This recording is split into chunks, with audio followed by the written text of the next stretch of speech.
Well, welcome everyone. I'm Dennis Stone, Director of the Center for Advocacy and Social Justice at the Urban League.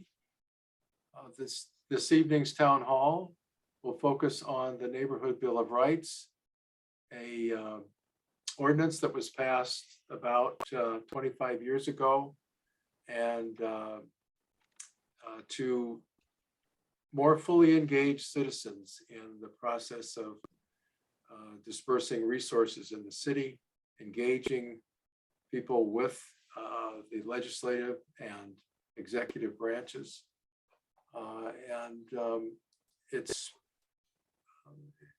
There's been some concern that there has not been enough attention paid to that document, and that more could be done to engage individuals. But I'll leave that to our panel to talk about. But I want to welcome you.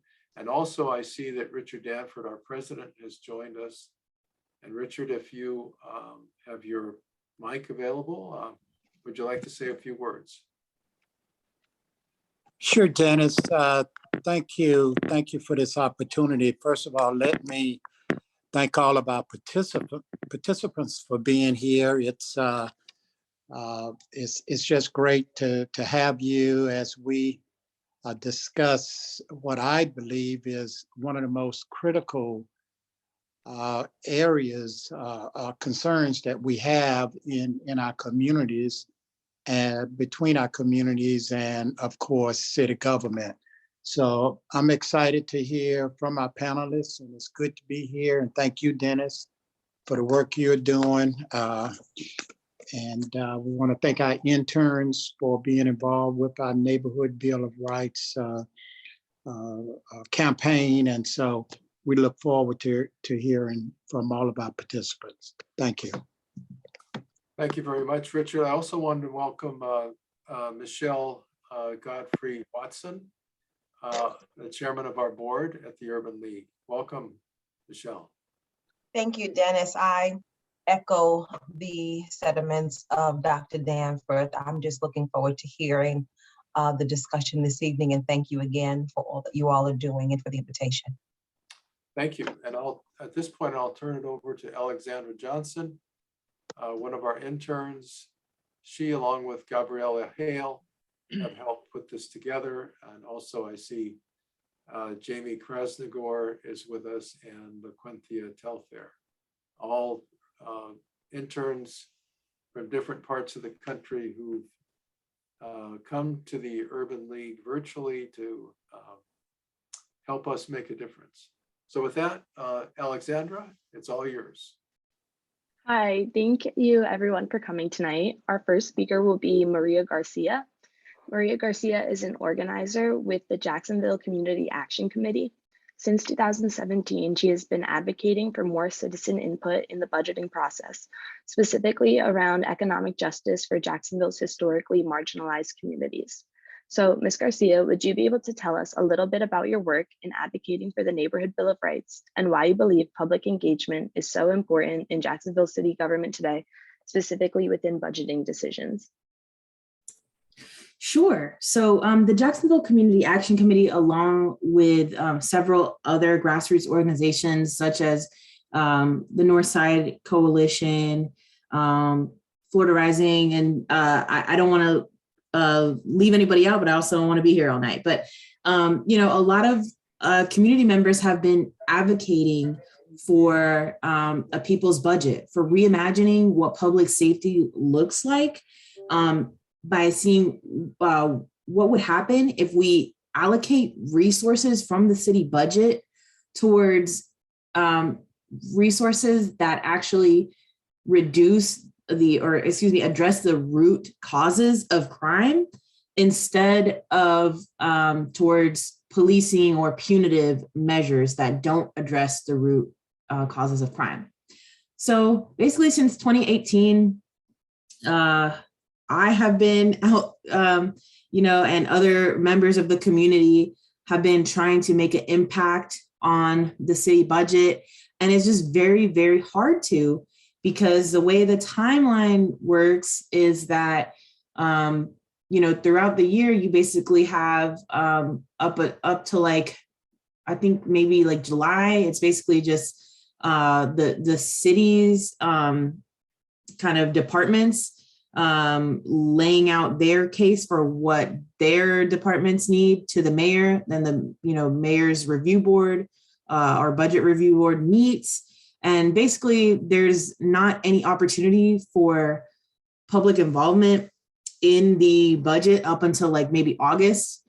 According to the City of Jacksonville website, I believe it says that they, City Council is supposed to hold public meetings with, constituents on the budget, and that has not been our experience so far. There's like finance meetings and stuff that are technically open to the public, but they're during, work hours, and they're not like published very widely. And we've actually been, criticized by members of city council before, which I find frustrating, for not attending these meetings. When we try to make public comment, during the general Tuesday city council meetings, they're like, well, where was this when we were having a finance committee? Well, where were you to cover my shift when I was at work? I can't be in a finance committee. And it shouldn't have, the Neighborhood Bill of Rights basically states that city council has to come out and proactively look for input from citizens on the city budget. Not citizens have to come to city council and find out y'all's scheduled meetings and like committees and things like that to go comment on the budget that's basically already decided on at that point by August. And then, they have public hearings on the budget. The last time we were attending a public hearing on the budget, it's just honestly, it just seems so purposeful that like almost every single item on the city council agenda was addressed before the budget. And I don't know if y'all have been to these city council meetings, but they run long. So it's literally almost midnight before we get a vote on the budget. And it's just hour after hour of, hey, don't put this median here. Hey, don't build this subdivision here because we don't want poor people next to us. Just hours and hours of that before you actually get to state your 3-minute piece on the budget. And it's just, it's not right. And, in our city, we keep seeing the same things happen budget cycle after budget cycle. Basically, like the mayor, the sheriff are in lockstep, and then city council goes right along with them. And our neighborhoods still continue to deteriorate and have to go without the things that we need. There's still food deserts. I purchased a home. And I'm happy that I was able to purchase a home and be part of the neighborhood, but I'm in a food desert. I have to go all the way to Riverside Publix or downtown like Harvey's if I want to go to a supermarket. And that's not right. And, there's barely any public parks in our neighborhood, and there's blight. And it's just like, these things have to be addressed. We're not going to see a drop in the crime rate until we start addressing people's basic needs. We're not going to see, we're not going to attract more businesses and stuff if our city is just ridden with crime and looks terrible. We have to listen to what the citizens need in order for us to be a city that actually thrives and has progress. So we need the Neighborhood Bill of Rights to be enforced and say, hey, go out to the community and listen to them on the issues of the budget. And I think, honestly, the reason why there's been so much pushback is because if you go out and you engage the citizens in this process, then there's going to be an extra layer of accountability that we're looking at these city council members with. And something that it seems like almost every city council member is allergic to is accountability. They just don't want it. They don't want to have anything to do with it on any front. So we got to have this Neighborhood Bill of Rights enforced, because I really don't want to do another year of waiting 4 hours to public comment on the budget just to be ignored. It's not right. And neither do any of the community members that are in this fight with us. We don't want to do it anymore. Thank you.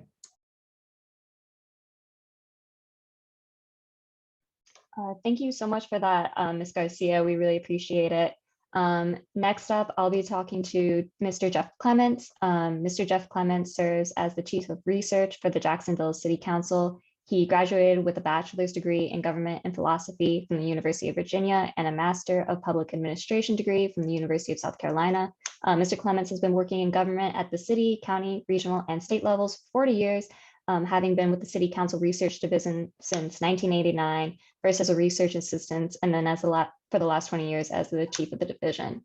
So Mr. Clements, we would love to hear about your experience in the research division and the City Council, and we're wondering if you could speak on the use of public engagement and the NBR and City Council decision-making and any limitations on this. Okay. First of all, I apologize for not having leaking.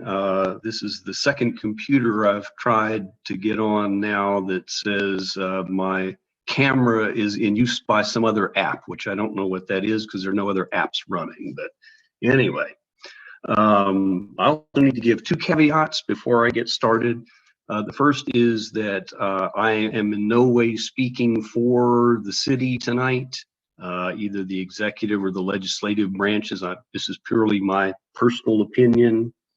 And the other is that, as Gabrielle mentioned, my whole career has been working on the legislative side. So I certainly have no qualifications to talk about how the executive branch does its business. But with those out of the way, I think it's always the council should be, I hope they would be, open to more citizen participation. We can always do better, I think, than what we are doing currently.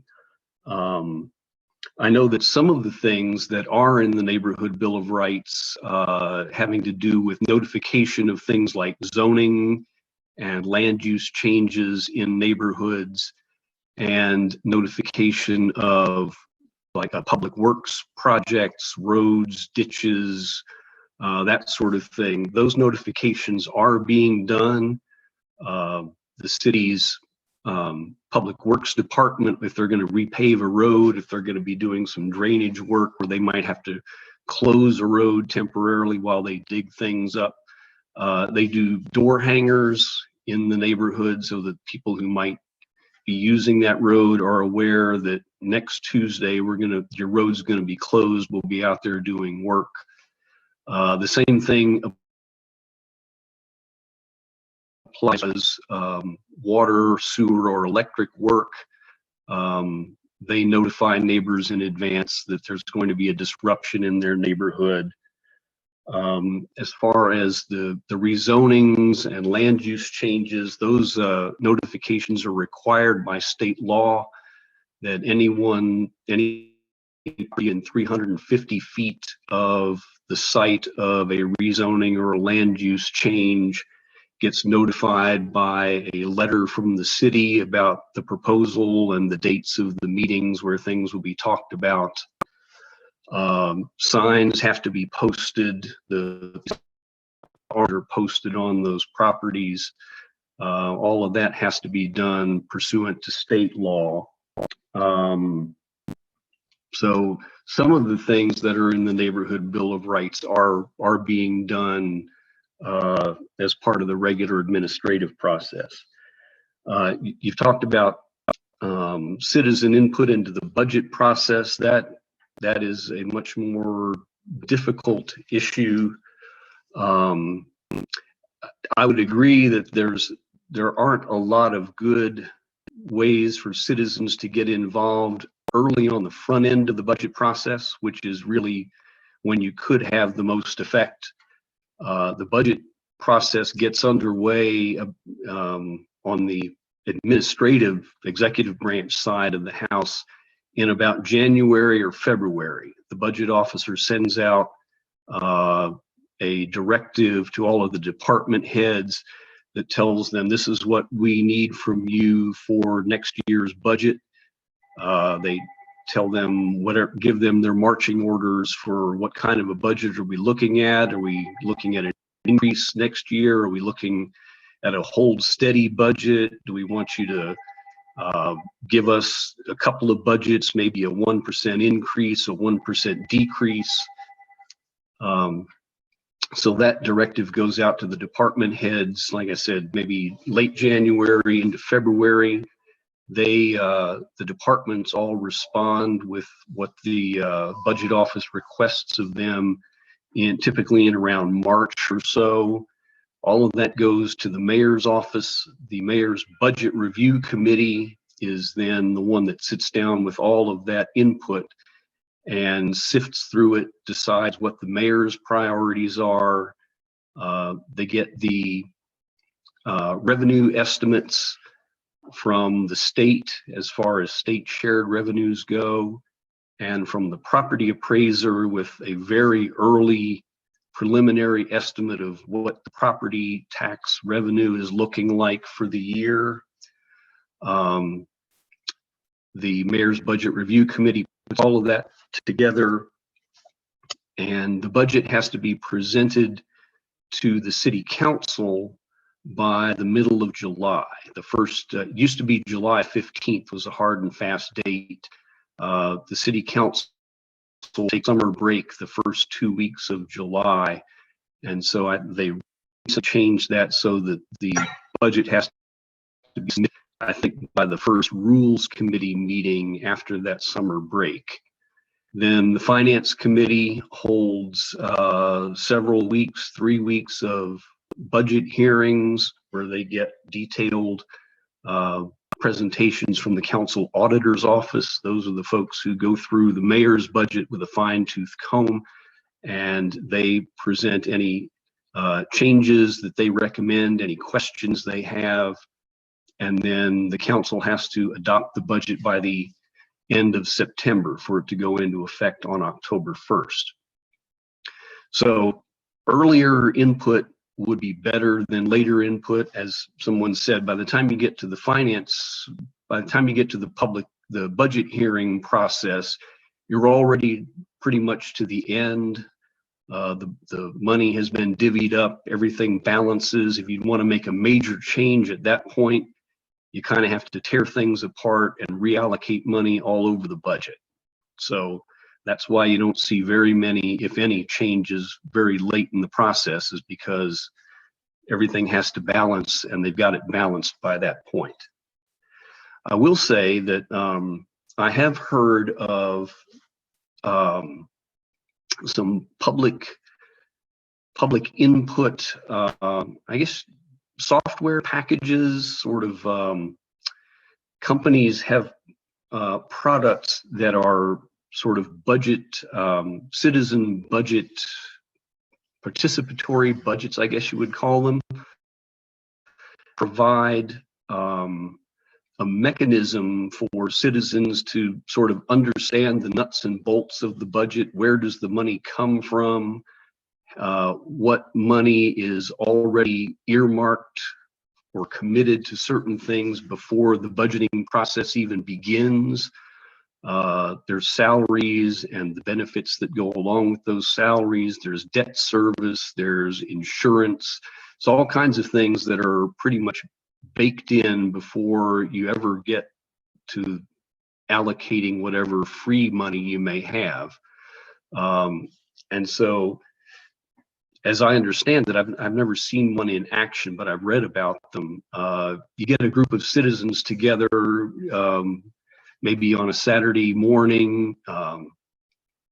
They go through this process of learning what's in the budget, where the money goes now, how much of it is available to be allocated to other purposes, and then citizens sort of create your own budget, or through a voting process, you vote on what would our priorities be given how much money there is that is available to be allocated to other uses. And so it might be a good thing maybe to explore what some of those packages are. Like I said, there are several companies out there that do this sort of sell citizen engagement process. So it might be interesting to look at those, see what they cost, see how they work. The best thing I think that citizens could do is provide informed input into the process. I think to the extent that you can make a good case for why something should be a priority versus other things, rather than just say, well, I want my street paved, I want my ditch cleaned. Well, everybody would like that, and everybody wants lots of things. The question is, how do we prioritize those things? And so to the extent that you can provide some evidence for this is a better cost benefit than some other things, that might be persuasive to the people who make the decisions. I'll mention two other things sort of quickly, and then I'll let other folks talk. One is that I guess maybe 4 years ago, the city council started doing an annual strategic priority setting session. It happens in the fall, I believe, around September or October.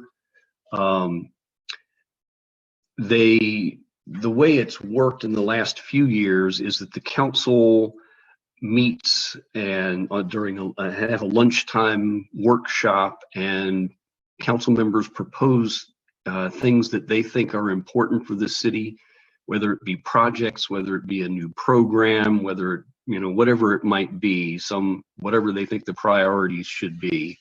And then the council members who are there vote to prioritize those things in 3 categories: 1-year projects, 3-year projects, and 5-year projects. And they usually aim to get about 5 or 6 of each of those things. Then they assign dollar values to them, and then they ask the mayor to include money in the next year's budget that will be specifically earmarked for their list of priorities.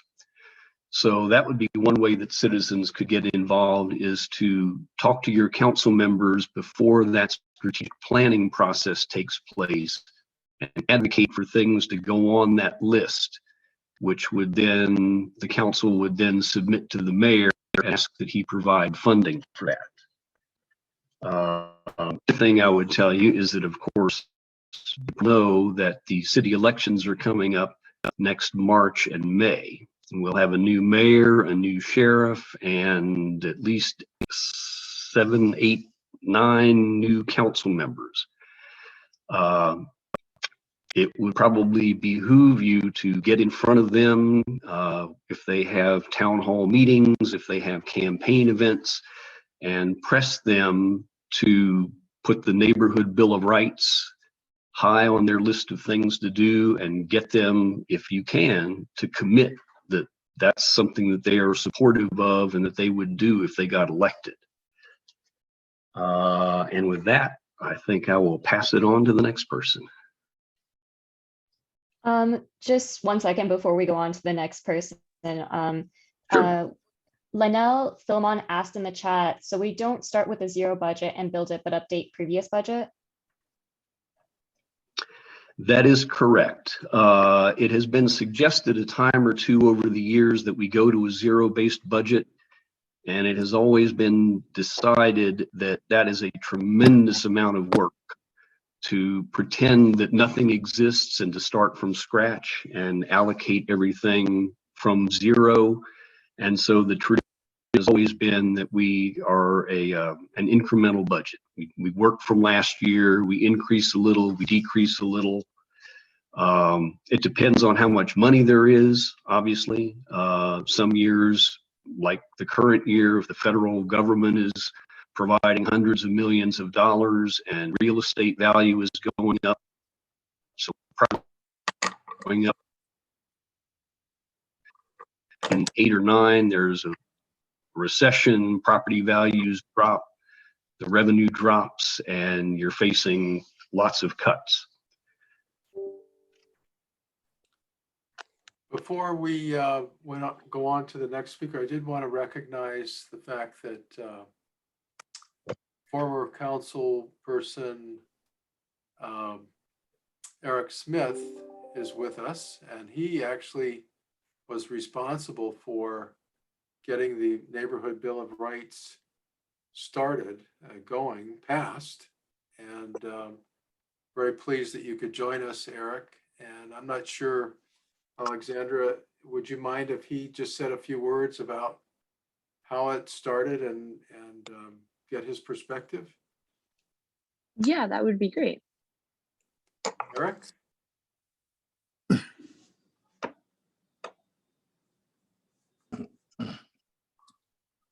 Thank you for having me on today. The Neighborhood Bill of Rights was something very near and dear to my heart then. It is now, and this is the most excited I think anybody in the city has ever been about the Neighborhood Bill of Rights. So I commend all of you, my contacts, Alexandra and Dennis, for being involved and wanting to find out why it's not enforced. I will tell you that you might wonder where the hue and cry came from for a Neighborhood Bill of Rights in Jacksonville. Quite candidly, there was none. There was not a notion in the mayor's office for anything like that. There was no one on the council particularly interested until I happened to pop in this ordinance for a Neighborhood Bill of Rights. No one ever came to me from a civic organization or the Rotary Club or the Exchange Club. It's something that I thought was very important because government back in 1995 was not nearly as transparent as it ought to be.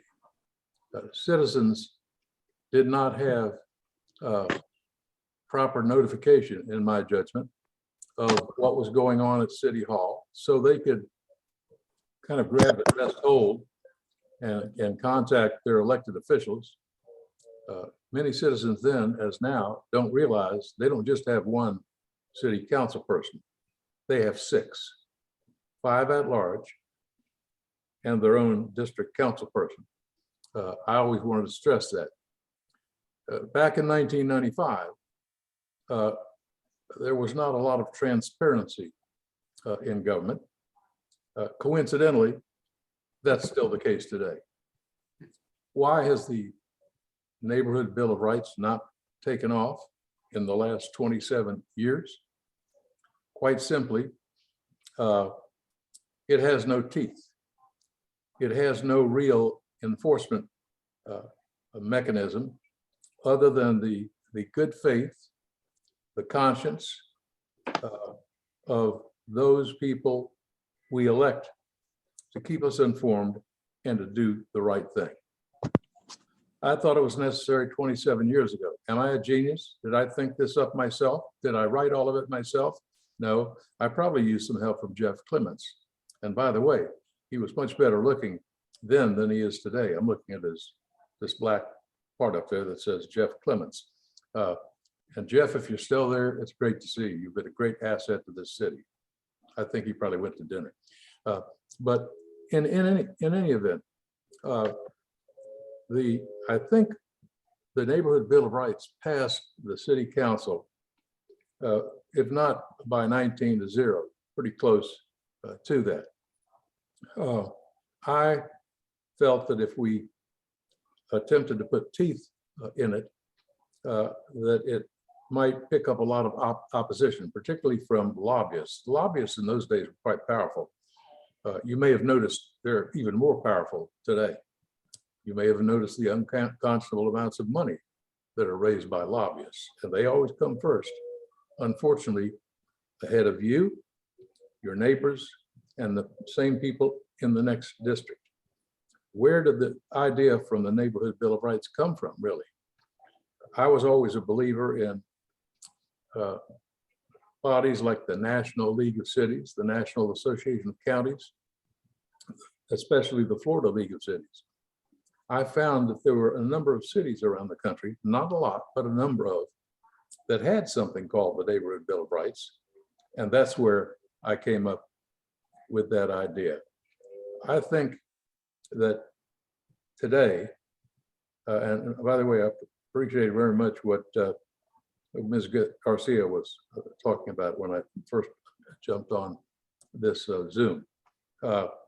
we live in a time that it's more needed than ever. If the Neighborhood Bill of Rights really had teeth or an enforcement mechanism, you might have been on the great JEA attempted steal, that criminal activity, way earlier, because citizens would have been plugged into the process way earlier. We have, unfortunately, a government that doesn't have a lot of transparency. There's a secret government behind it. There are decisions that are made before they're even presented to the public to have input. But JEA is just one example where a Neighborhood Bill of Rights citywide would have really helped. Another example is the Jacksonville landing. We were so proud of that Jacksonville landing, and every city that had festival retail similar to that, Miami, for example, found a way to repurpose that and keep it. This was a decision that was made in the mayor's office, and it was mowed down before anybody had a chance to weigh in. I know a few of the councilmen, like Councilman Matt Carlucci, always an advocate for the people, tried to get public hearings on that. It never happened. What an egregious violation of the spirit and the intent, said the framer of the legislation humbly. How could you have something that important without having public hearings? There are other examples. We had no public hearings on what to do with the old courthouse site, what to do with the old city hall site when those buildings were still there. Anyway, thank you for allowing me that brief rant. I can tell you this, you're on the right track. You're doing the right thing. I would be willing to ask somebody like Jeff Clements or the Urban League with some of your research capabilities to look at some of those other cities and see if they do have a stronger way to make the Neighborhood Bill of Rights a reality. And by the way, I just noticed my friend Richard Danforth, my friend of many, many years. I knew him before he had that stylish looking goatee or mushroom or beard, whatever that is. I know his wife. She's a great council person, by the way. And that's not a gratuitous remark, Richard. Thank you. Thank you. Thank you, Eric. Thank you. Eric, is it okay to ask Eric a question? Get off base. Dennis? I think we have enough time. We can ask a question or two. Okay, thank you. I'm curious, Eric, why we really don't have a written policy or a written way that citizens can bring projects from their community into the budget process. So I would be interested in, and maybe you can't answer it. I haven't found anyone in city government who can tell me what is the process. So maybe you can shed some light on that. Well, many projects get in the budget by hitching their saddle to the most highly paid lobbyists. That's how many projects get into the budget, or hitching to a specific council person. But what you're talking about is someone coming to the city council directly without a sponsor, without a rabbi, so to speak. That it's such a great idea you're talking about that I wish I'd done that when I was council president. Twice, I never did that. But we did have ways in those days of people coming directly to the council. I remember when a specific short example, when we were told by the mayor's administration way back when that Mayor Godboll's administration that suggested to us, and he was a great friend of mine, a great mayor, wonderful guy. We were told that the only thing we could have was refuse to energy plants, waste to energy. We had to have those. Well, a citizen, I remember her name was Lucy. She was a environmental advocate. She came to a committee that I as council president had appointed to survey that whole issue. And at Lucy's suggestion, we went to Tampa and other cities that had waste to energy plants. And they said what a terrible thing that had been. It had cost a lot of money. It was going to cost a lot more money. And they seriously regretted that. And they wished they could take it back, but they couldn't. And we shouldn't do it. That was an example of citizen input. Richard, we need to have much more of that. And goodness gracious, in these days when you have social media that when I was on the council, we didn't have, a computer was something your secretary had.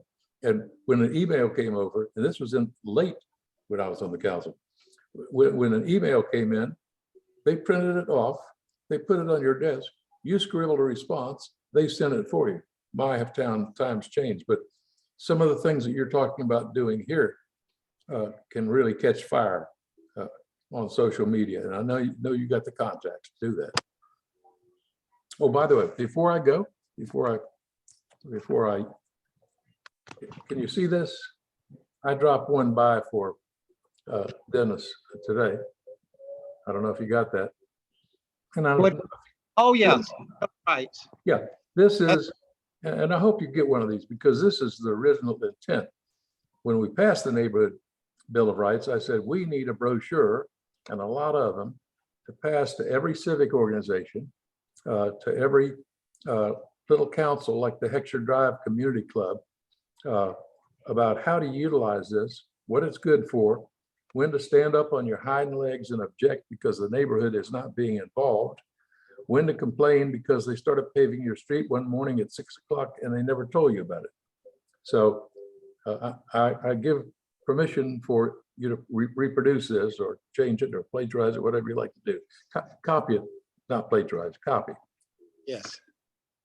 Thank Thanks. you. Thank you, Eric. I definitely will use that in social media. I did want to say, and I need to turn this back over to Alexandra because she is our MC, but I did want to respond there. We did find a provision in, I think it's North Miami, has a provision that allows citizens to bring suits. This was long before DeSantis was around, to bring suits against the council person or the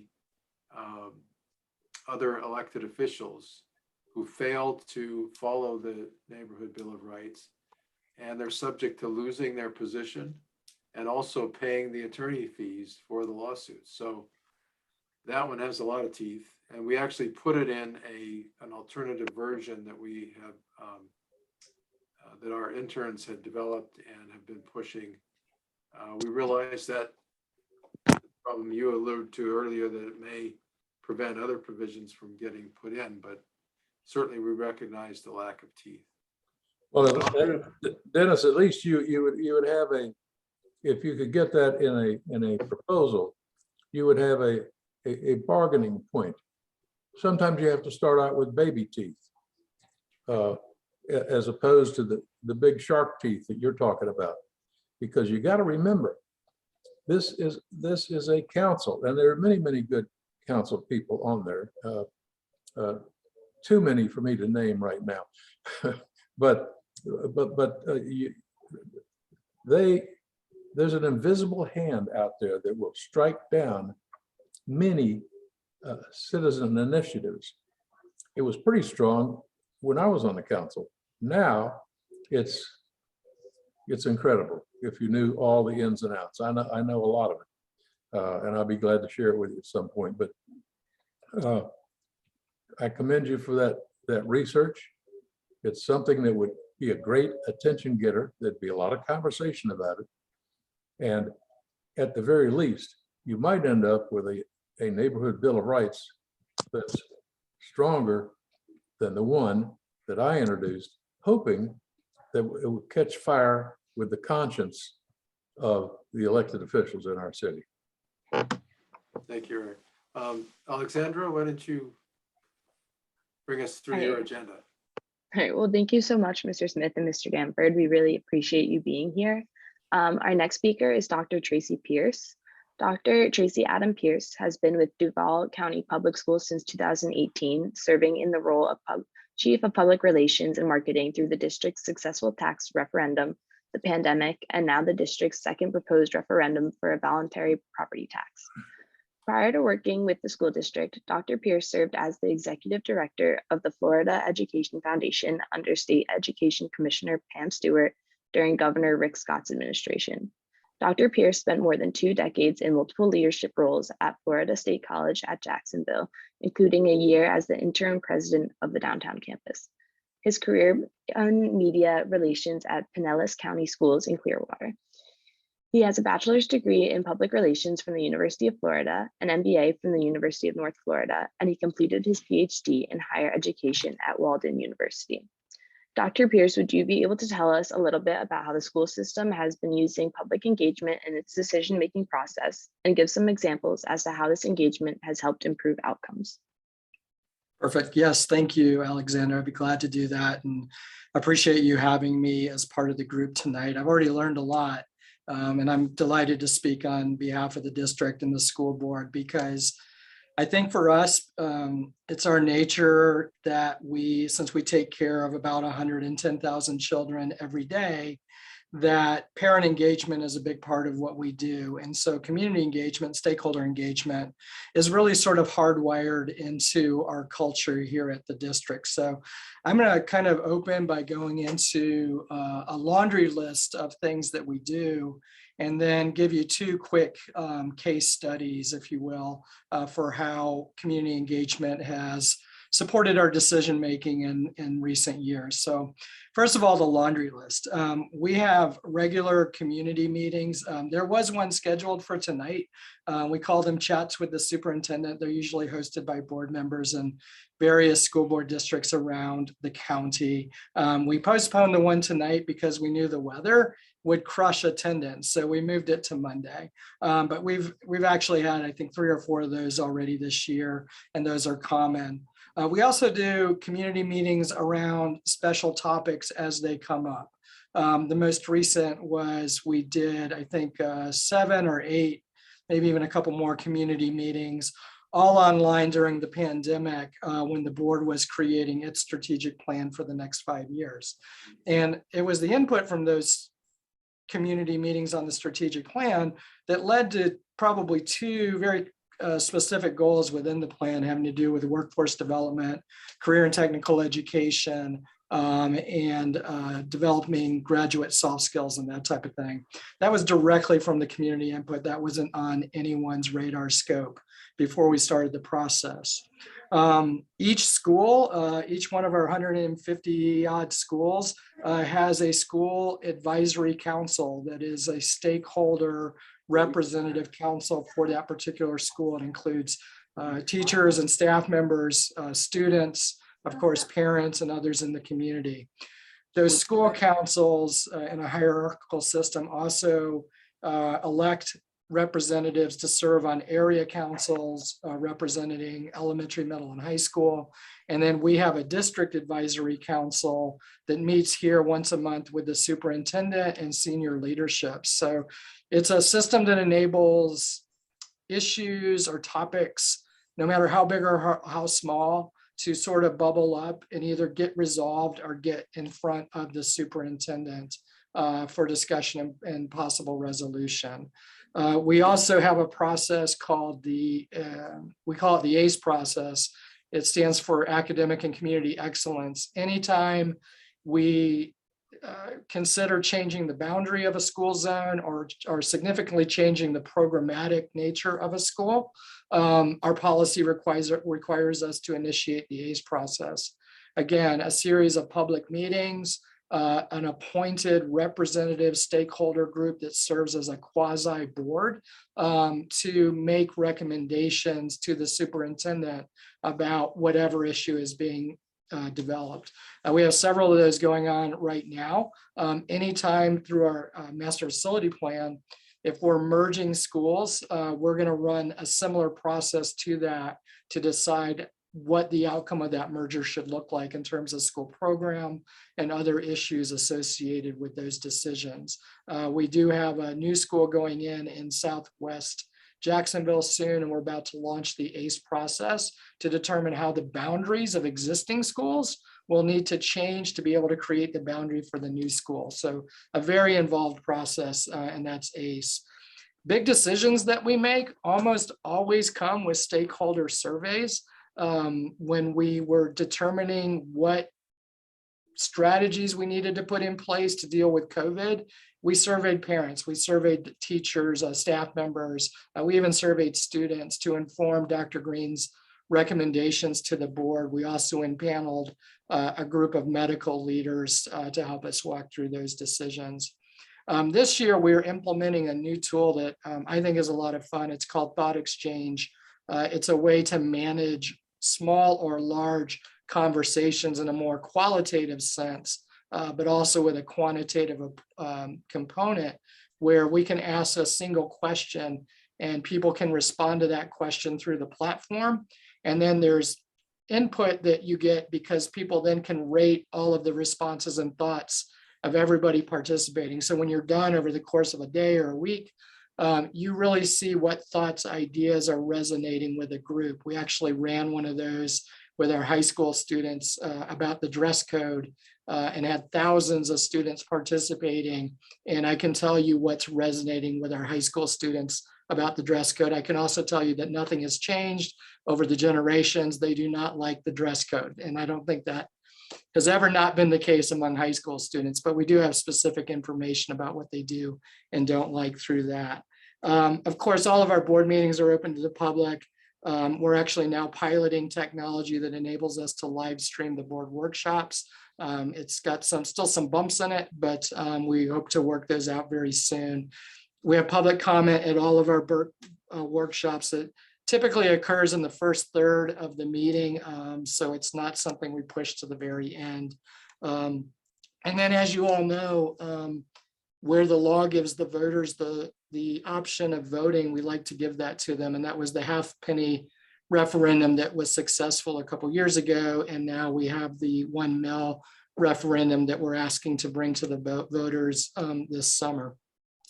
The two really quick case studies, this one I'm going to hit first because I don't want this to be my last case, my last conclusion. It was the school name change situation. You'll recall that he was board chair Warren Jones at the time. He proposed that we change the names of 6 of our schools that were previously named for Confederate leaders. In that process, we held at least 3 and as many as 5 public meetings for each school name change. Some of those were videotaped and put online, and we actually implemented a community stakeholder voting process to be able to give everybody just the choice to tell us what their feelings truly were. And all of that data came into our superintendent, who made that final recommendation that the board approved roughly a year ago. And then the second case study I'd give you is the half-penny sales tax. It was really the process that led up to the referendum itself, where the community was most engaged. And that was when we created the master facility plan. And the original draft plan, we had 20 community meetings just about that plan itself, so that voters in the community would know exactly what they were voting on. The first set of meetings was a draft, and then we did another set of meetings to come back and say how the draft matured and evolved through this input process. And that also included video recordings of what was happening in each board district. There were nearly 9,000 views on those videos. And then there was a survey response embedded online. And we had over 1,600 responses to that survey. So all of that went into finalizing the plan that ultimately went to voters, and they approved that. Following voter approval, we've instituted an oversight committee. I think that's 21 or 22 representatives who are appointed. They're representatives of groups and also appointed by the board. And they come together every 2 months and also in public meetings with public comment, publicly advertised. And they review what we've done with our plan to make sure we're being true to what we promised in the master facility plan, to review the financial data, where the money is going, how the money is being spent, our processes for purchasing, and all of those types of things. And they provide their comment on that. There's a full website with a dashboard about the entire plan that people can go to. And all of that documentation is there, along with our financial transparency documentation. So as I said at the beginning, I just think that our nature as an organization, because of how we try to inspire parent engagement in education, leads us as a culture to welcome and try to embrace stakeholder input. I will say, as in conclusion, that I think the one challenge we have many times is getting that input. Sometimes these meetings have, 8 or 10 people that show up. And sometimes you'll have more people show up, but there's a specific advocacy agenda item that they have, and so they rally for that. But overall, we want to create that space where people can come, share their thoughts, inform our decision making, and be a part of our process. Thank you. Thank you so much, Mr. Pierce. And now we'll be moving on to our last speaker, Ms. Kim Pryor. Ms. Pryor has been a member of the Greater Jacksonville area for 29 years and is a founding member and current vice president of the Preservation SOS Inc., a grassroots nonprofit formed in 2010 to fight demolition of historic structures in Springfield and work toward restoration of those structures. In 2014, she was appointed by Mayor Alvin Brown to the Urban Core Citizens Planning Advisory Committee. And during her tenure on the CPAC, she served as vice chair in 2017, 2018, and 2019, and is currently in her third term as chair. Ms. Pryor is also a member of the Mayor's Community-Based Crime Reduction Program, a federally funded program that has 3 key goals: reduce crime, increase mutual trust between law enforcement and community stakeholders, and improve community safety in Midwest Side Jacksonville neighborhoods. She is also currently a candidate for the City Council District 7. So Ms. Pryor, with regards to the CPACs and the process currently in place to allow for citizen input on the budgeting process, how well do you believe that this process engages citizens? Do you feel that this process allows citizens to have a fair say in budgeting and infrastructure projects?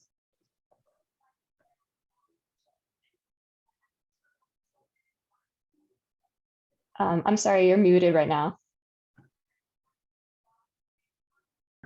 Oh, there we go. I had this problem earlier. I apologize for that. Thank you very much for having me here tonight. First of all, I appreciate the opportunity to speak. And I do not think that our government utilizes CPACs the way that they should. I think that they bring to us, they do ask us to give input on the CIP every year, but that's not the overall entire budget. I do not recall ever being asked for any input on the overall budget itself, only for CIP. That being said, the CPACs do offer the opportunity to speak with certain members of the government. And unfortunately, sometimes, not always, but sometimes it is similar to when you want to speak to city council. They may or may not hear you. And so you have to follow up. You have to keep tabs on things. I have created an action item list that I keep track of when people within the CPAC ask a question of one of the city leaders that are there. We note it down and make sure that we get an answer, because we don't always get that. This neighborhood Bill of Rights is amazing. And unfortunately, I agree with what Mr. Smith said, is that it really has no teeth. I'm not sure what kind of teeth we could give it. But the lack of response from our city officials is very disheartening. The people of Jacksonville are the reason that they have a job. And so as a result, they should be responsive. They should listen. They should hold town hall meetings because they're not going to know everything that's going on in every aspect of the city. So it's really, they have to depend on the people to let them know what's going on. And then they have to actually take that feedback and do something with it. And I think that's the part that is kind of lacking at this point. I think we've got a lot of status quo. This is the way it's always been done. Let's not change it. Things going on. I mentioned earlier when we were talking before that with the redrawing of the district maps, there was a ton of citizen comment on that, that they didn't think that it was right, and they didn't make any, city council didn't make any changes. And it's as though they hold public hearings just because they have to, but it doesn't mean that they're going to do anything about it. I know they have a 3-minute limit on speaking, and I understand why they implemented that limit, but it oftentimes does not afford a citizen enough time to really convey the issue when they're speaking. I've been to many, many city council meetings and spoken during public comment time when people will get, when city council members, you see them looking down at their phone, they're not paying attention. And that's sad. Sometimes they get up, some of them get up and leave. People spend their time, and their time is important, and they spend time to physically go down to city council, and then they're not listened to. And that's wrong. I do recall back in October, I was the only person there when they were handing out some of these federal monies, that the council members just picked and they chose whomever they wanted, their friends, to give money to, and did not put the money out for vetting, did not go through any type of application program, nothing. Just decided on their own who they were going to give the money to. That stuff needs to stop. And if the neighborhood Bill of Rights can be codified, I think that's one of the most important things we need to do at this point, is to get it codified. Because right now it's just policy, and policy is, they can do it or they don't, and it also goes back to not having any teeth.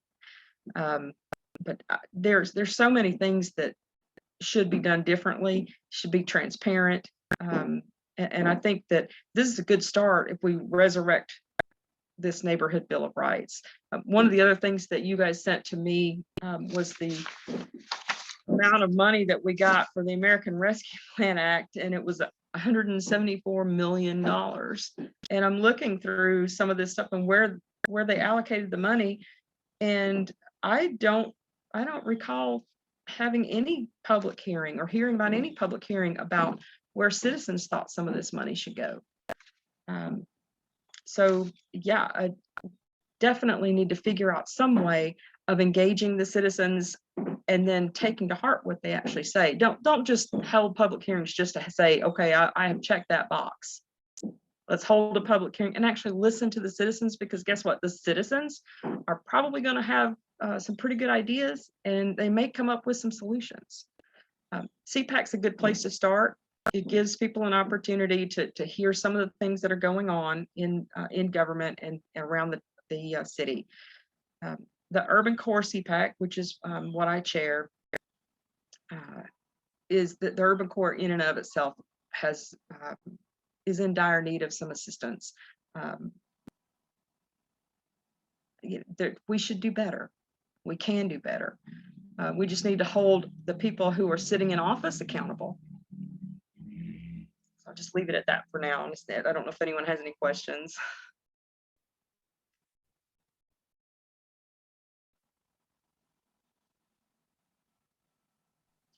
Thank you so much. That was perfect. We really appreciated your commentary. Yeah, thank you. Thank you very much. That was quite brave of you. It's the truth. And I have a comment, and that is, it's probably been at least a year and a half, 2 years ago, we sent a suggested mechanism for engagement to the city council. And we actually had a team that Dr. Green was on, the then council president was on, and several other people on a team. But the mayor's office refused to participate. They wouldn't even answer our emails to join the team. And we were in line to get some funding from an institute out of Denver, from the Ohio State University. And because we didn't have the well, the question is whether or not this is true, but I'm convinced that because we didn't have the mayor involved, we couldn't get the funding. And it would have not only addressed engagement issues, but also issues like civil unrest. And but a year or so later, we end up with a bunch of citizens put in jail for no reason at all, because a judge hadn't been schooled on how to handle it, or the law enforcement hadn't been schooled on how to handle a peaceful demonstration. Nevertheless, there are ways. Not only does the Institute of Local Government, for instance, has processes to do this, but also even the National Association of Municipal Finance Officers, they have methodologies. It's not rocket science. It's just a matter of taking the time. And as I said, we've done it before. You can find things on the website where they were trying to implement parts of the Neighborhood Bill of Rights. Even the sheriff's office years ago had a mechanism for taking in input. So it's doable, and we appreciate your being with us and sharing your views. And I'll turn it back over to Alexandra. All right, well, I think that concludes all the speakers we had for the day. I really want to thank everybody for being here today. We really value all of your input. And I think that this was a really productive meeting in hearing everyone's point of view. I don't know if Gabriella has any last words, but. I agree. This has been a very productive meeting, and I appreciate everyone's willingness to come forward and to speak about their experiences in this community. And I'm excited to see what comes out of this meeting.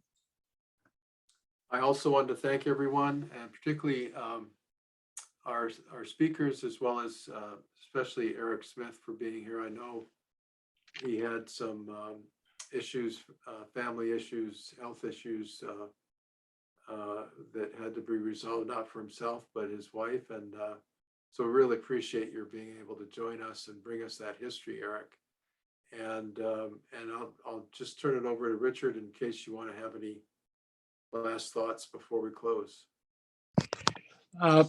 Really just want to thank the participants. Very candid conversation. I believe strongly that if we can get this Neighborhood Bill of Rights codified, we don't need a whole lot of teeth. We just need for the city to put in writing the process that for citizens to bring projects from their community to the city for consideration of funding.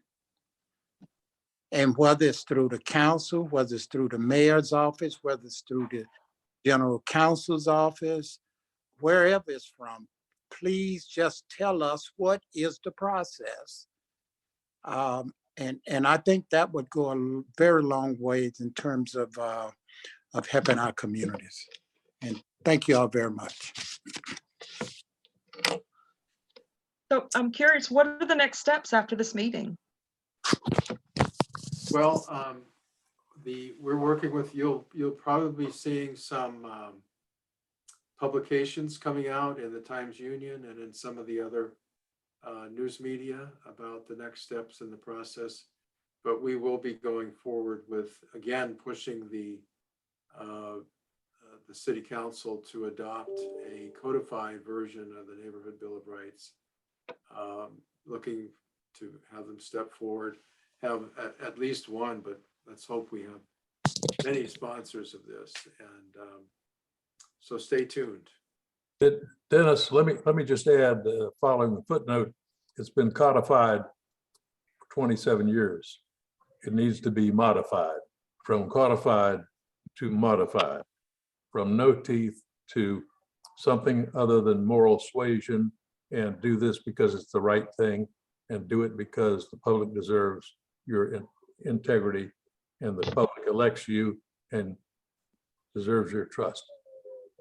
Absolutely right. And I'll be calling on each and every one of you to help us in this process. So Yes. We're all in. Absolutely. well, thank you, everyone. Really appreciate your being here, and have a great evening and a great rest of the week. Really appreciate all the involvement that you have for our community and the work that you've done. So thank you. Thank you. Good night, everyone. Everybody. Thank you. Good night.